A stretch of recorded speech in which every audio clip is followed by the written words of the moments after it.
이스라엘의 왕이 세워지기 전까지 이스라엘의 정치 체제는 주변 나라에서는 볼 수 없는 특별한 체제였습니다. 인간 왕이 아니라 하나님이 직접 이스라엘을 다스리시는 신정 정치 체제였습니다. 그런데 이스라엘 백성들이 자신들의 지도자 사무엘에게 이런 요구를 했습니다. 모든 나라와 같이 우리에게 왕을 세워 우리를 다스리게 하소서. 이렇게 요구했던 이유는 3가지였습니다. 그 첫 번째는 사무엘이 나이가 많아 직무를 감당하기에 한계가 있다는 것이었습니다. 타당한 이유 같으나 이것은 핑계에 지나지 않았습니다. 속셈은 엉뚱한 데 있었습니다. 이스라엘 백성들의 속셈은 하나님의 말씀이 아니라 세상 풍속을 따르겠다는 것이었습니다. 하나님의 법이 아니라 세상의 법을 따라 살고 싶다는 것이었습니다. 그러면서도 겉으로 표방하는 명분은 자신들의 지도자인 사무엘 선지자가 늙어서 문제가 있다는 것이었습니다. 그러나 사무엘은 어렸을 때에도 왕성하게 사역할 때에도 지금 나이가 많은 때에도 자신의 지혜나 힘이 아닌 하나님의 능력으로 사역을 감당했습니다. 이스라엘 자손들은 사람의 외모만 보고 배후의 하나님을 보지 못했습니다. 이스라엘 백성들이 왕을 요구했던 2번째 이유도 역시 사무엘과 관련된 것이었습니다.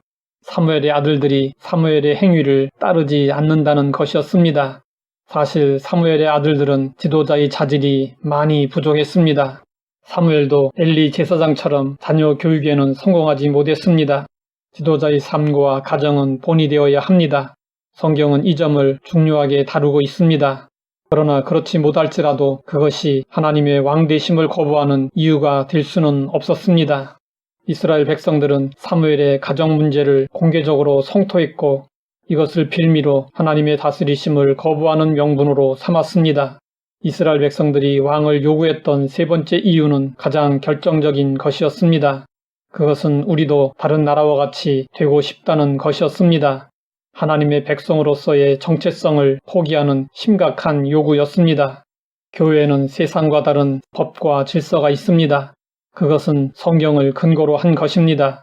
만일 교회에서도 세속적인 방법을 따른다면 그것은 하나님의 다스리심을 거부하는 일입니다. 이스라엘 백성들이 내세운 3가지 이유는 그럴듯해 보였습니다. 그러나 어디까지나 명분일 뿐이었습니다. 그들의 마음 중심에는 하나님에 대한 불신앙과 불만족으로 가득 차 있었습니다. 그러면서도 그럴듯한 명분을 내세워 자신들의 속내를 포장했습니다. 이것은 위선이요 가식입니다. 하나님은 우리의 중심을 보십니다. 아무리 논리정연하게 말을 하고 명분을 내세워도 중심을 보시는 하나님을 속일 수는 없습니다. 사무엘은 백성들의 요구를 수용할 수 없어서 하나님께 기도했습니다. 그러자 하나님은 사무엘에게 말씀하셨습니다. 백성이 내게 한 말을 다 들으라. 그들이 너를 버림이 아니요 나를 버려 자기들의 왕이 되지 못하게 함이니라.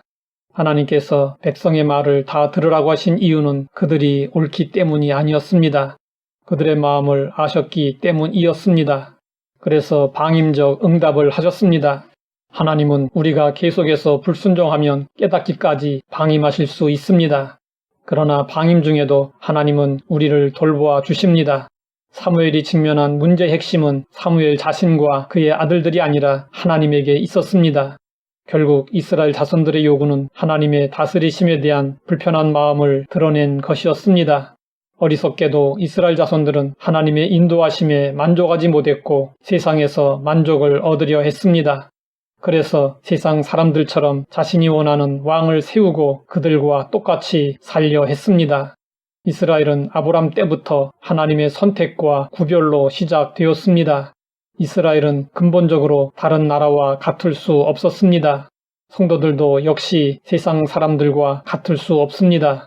그런데 하나님을 믿는다고 하면서 하나님의 인도하심을 따른다고 하면서 실제로는 세상의 가치와 방법을 따라 살아가는 성도들이 너무나도 많습니다.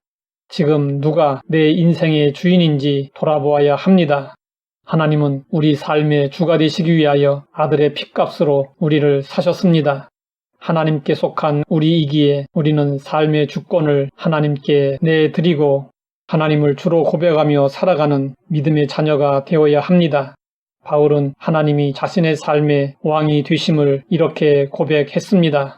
우리가 살아도 주를 위하여 살고 죽어도 주를 위하여 죽나니 그러므로 사나 죽으나 우리가 주의 것이로다. 우리의 삶의 주인은 예수 그리스도이십니다. 하나님 아버지, 하나님의 왕되심을 거부하는 어리석음을 깨닫게 하시니 감사합니다. 하나님을 영원히 왕으로 모시고 하나님의 인도 가운데 살게 하옵소서. 예수님의 이름으로 기도드립니다.